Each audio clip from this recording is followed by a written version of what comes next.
So,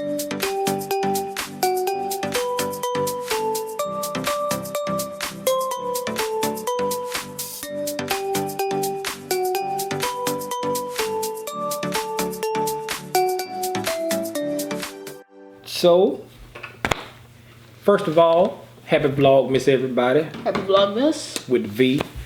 Last night we tried to do this live so that we could have a Vlogmas video to post yesterday, but couldn't get the old crazy Sling Studio to connect to YouTube, so we ended up just doing it live on Instagram. For anybody who watched it on Instagram, stick around. Yeah, thanks first of all, but stick around to the end. I'll try to throw in something a little different that I didn't put in last night if I remember to do so. So, just keep it short and simple, short and sweet. 2020, like I was saying last night, 2020 been a crazy year. Whole lot going on, whole pandemic thing going on. So, this also a year that I started my investment journey. And I have been talking about investing for years. Probably 10 years I was talking to my brother about investing and I never did. But I finally took that leap and I, linked up with, I ain't gonna say linked up with, but I oopsed up on like some great people pages like the Come Up series. Shout out to Come Up series, Mark and Jolene.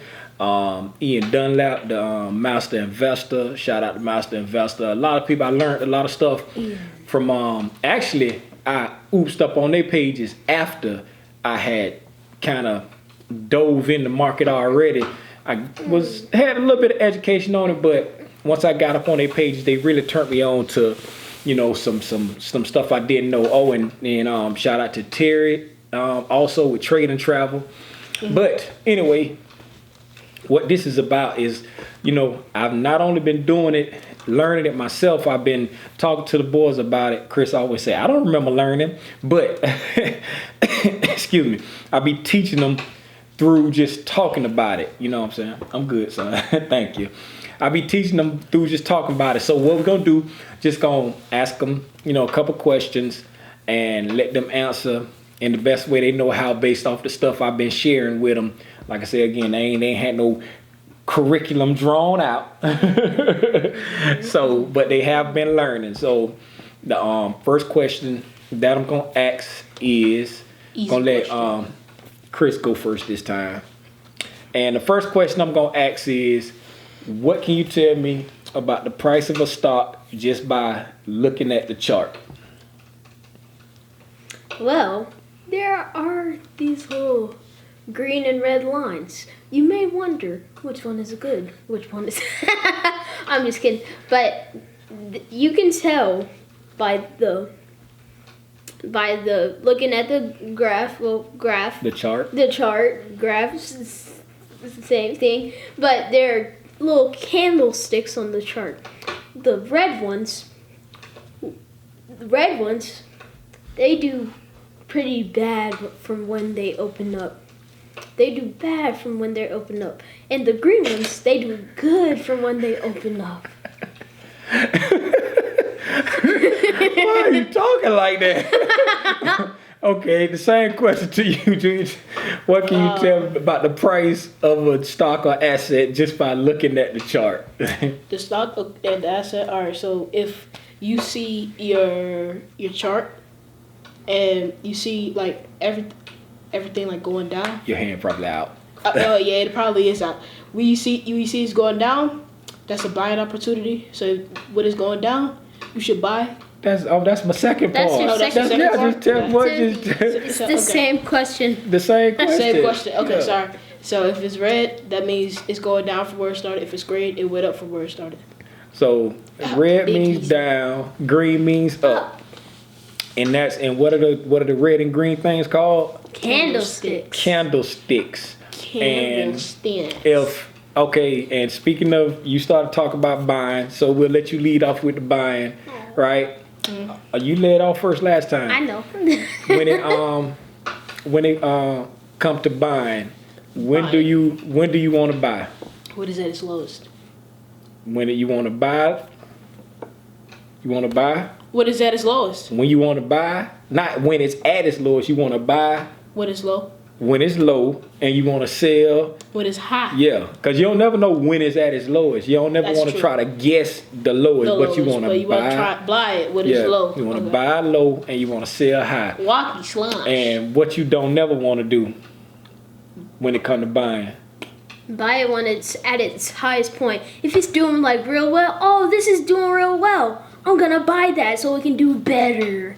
Yeah, that's that. That's just it. Now you're broke. Now you're broke. And the thing of it is, even if you buy it, but the one thing, even if you buy it high and it pull back, the stock market always goes back up. So even if you buy it high, you're just gonna have to suffer through that pullback, and then it go back up. So you don't want to suffer through that. That's why you want to wait for it to pull back, buy it low, and then let it go up. Because if it pull back again, most of the time it's not going to pull back lower than where you bought it if you made a good entry. Now, if you bought it in the middle somewhere, you didn't wait for it to pull back enough, it may pull back more and you go into the red. But if you wait for it to pull back to a nice point and buy, then you know you don't have to worry about that pullback, and you never really lose money until you close the position, just like you never really gain money until you close the position. Yeah. So you know, you don't have to worry about losing all your money until you get scared. And if you get scared and jump out,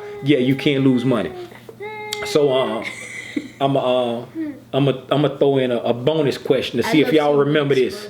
See if y'all remember this. Do y'all remember what the mic right there, son? Do y'all remember what if the candlesticks have like a little thing sticking out the top and the bottom? Y'all remember what the little thing sticking out the top and the bottom called? It's not the wick. Yes. It's called the wick. The wick. I was That's thinking, it. I'm like, is it the wick? Yes, that's the wick. Okay, Chris guessed it right. It's the wick. On the candlestick. On the candlestick, you got the body, which is the rectangle shape. It can be big, small, and then you have wicks sometimes. Then the wicks are the little tips that stick out the top and the bottom.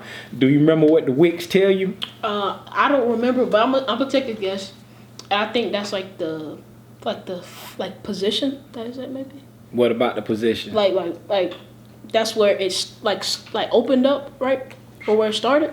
The body of the candle tell you where it opened and where it started. Okay, yeah, I don't know. So, what the wick was. okay, so the body, since you said that, let's go there, then we're going to get back to the wick. So on the body of the candle, if the candle's green, what's the bottom line on the bottom tell you? If it's green, that's when it opened. And then the top line on a green candle is when where it's closed. And then if it's red, what's the top line of the candle? Where it opened. Where it opened. And if it's red, what's the bottom line on the body of the candle? Where it closed. Where it closed. Now, if you got little wicks sticking out the top and the bottom, let's stay with a green candle. So you got a green candle, this where it opened, this the bottom line, this is where it closed, this is top line, and if you got a wick sticking out the top, what does that wick tell you? It opened here, it closed here, what does that wick sticking out the top tell you? You remember?